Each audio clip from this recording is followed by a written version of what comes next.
ওম কালী কালী মহাকালী কালী আপনারা শুনছেন কালীর কথা।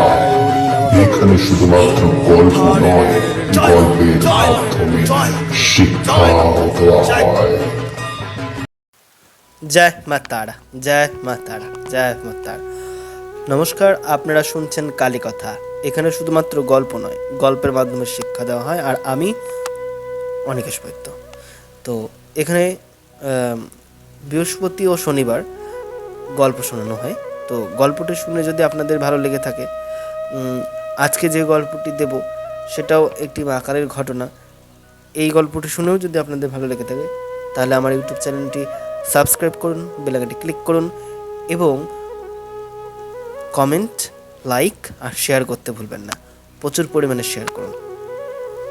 তো আজকে আপনাদেরকে যে ঘটনাটি বলবো তা হলো একটি হুগলি জেলার ঘটনা। এখানে এক ডাকাতের ঘটনা, যেটা আপনাদের সামনে তুলে ধরবো। তো যে হুগলি জেলারই একটি অংশ পড়ছে খুড়িগাছি জায়গাটির নাম। তো সেখানের খুড়িগাছি ছিল জঙ্গলে ঘেরা, মানুষের তেমন সেখানে যাতায়াত ছিল না। ডাকাত দলের ঘাঁটি ছিল সেখানেই।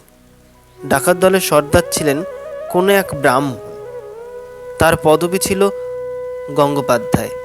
তিনি গাঙ্গুলি ডাকাত নামে পরিচিত এই খাগড়গাছিতে।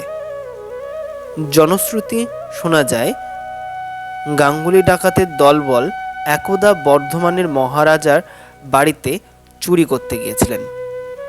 সেখানে 8-10 বছরের এক মেয়ের কাছে বাধা পায়।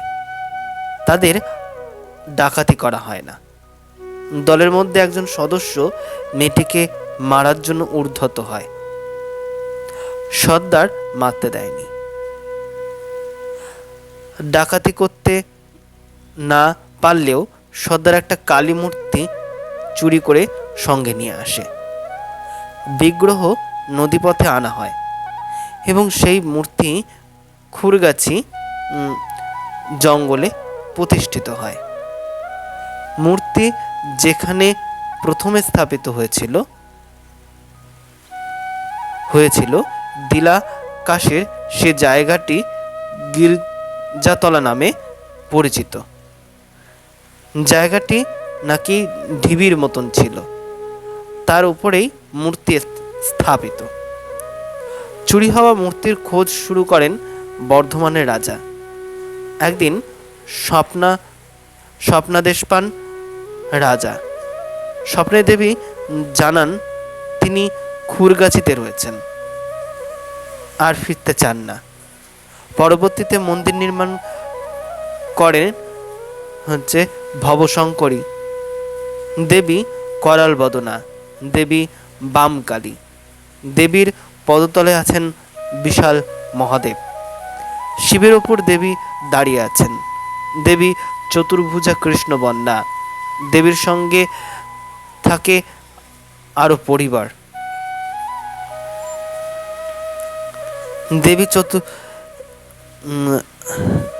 দেবীর 4 সন্তান, কার্তিক, গণেশ, লক্ষ্মী, সরস্বতী, ডাকিনী, যোগিনী থাকেন। সঙ্গে জয়া, বিজয়াও থাকেন। দেবী যেন কালী রূপে সব পরিবারে দুর্গার মতন থাকতে চান। দেবীর প্রাচীন বিগ্রহ ও মন্দির প্রতিষ্ঠিত হয়ে যাওয়ার পর নতুন মন্দির করা হয়। বিগ্রহের কোলেবর করা হয়।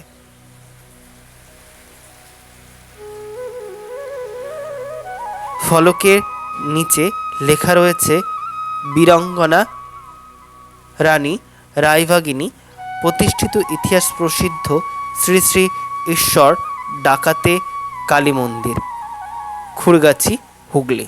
জানা যায় মন্দিরটি প্রতিষ্ঠিত করেছিলেন রানী রায়বাগিনী, কিন্তু নির্দিষ্ট দিন তারিখ জানা যায়নি। রানী রায়বাগিনীর প্রতিষ্ঠিত মন্দিরটি সংস্কারের পর নতুন মন্দিরের প্রতিষ্ঠা কাল 1837 শকাব্দ তথা 1991 সাল।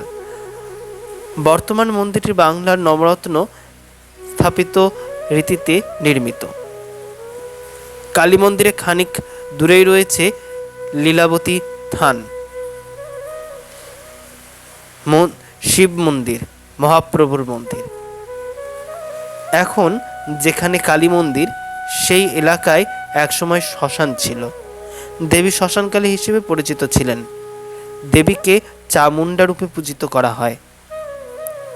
এখনও ভক্তরা মন্দিরে পুজো দিতে আসেন। নিত্য পুজোর পাশাপাশি বিশেষ বিশেষ তিথিতেও মায়ের পুজো হয়। কালী মন্দিরের খানিক দূরেই রয়েছে লীলাবতী নদী, এই থান, লীলাবতীর থান। এছাড়া আপনাদেরকে এখানে যেই দেবী ছাড়াও যা এনাকে যে দেবী প্রতিষ্ঠা করেছিলেন, মানে যে রানীর কথা বলা হচ্ছে, তার ভালো নাম হলো ভবশঙ্করী। রানী ভবশঙ্করী সম্রাট আকবরের রায়ভাগিনী উপাধিতে ভূষিত হয়েছিলেন, তাই পরবর্তীতে তাকে রায়ভাগিনী বলেই ডাকা হতো। তো আজকের ঘটনাটি কেমন লাগলো তা জানাতে ভুলবে না। জানাতে হলে আমার ইউটিউব চ্যানেলটি সাবস্ক্রাইব করো, বেল আইকনটি ক্লিক করো এবং লাইক করো, কমেন্ট করো আর শেয়ার করতে ভুলো না।